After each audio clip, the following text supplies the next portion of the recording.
Good afternoon. This is Bob Iaccino coming to you from the CME Group trading floor in Chicago, talking energy. Big rally in crude oil today.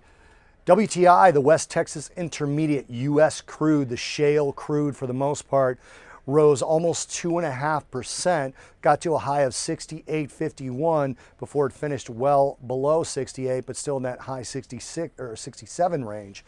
Pretty strong performance, but Brent performed even better, up over 3.18%, 3.18% and change, hitting a high of almost $78, finishing in the mid-77 handle.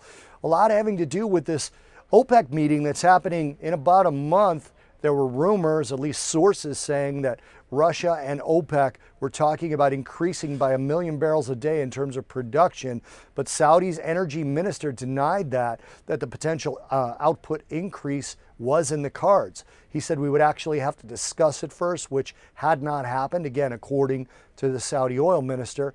So that seems to have put a little bit of a bid to the market, taken all of that sell-off away that we got the previous 2 days, but still we're down overall.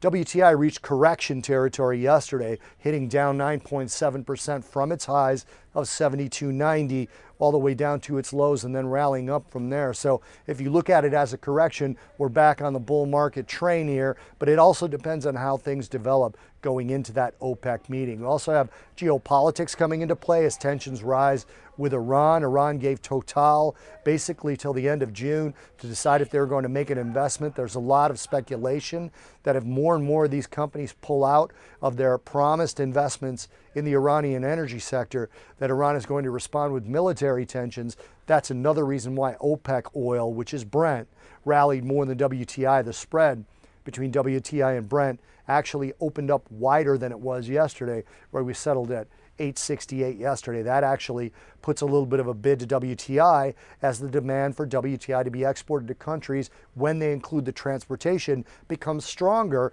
when that spread widens.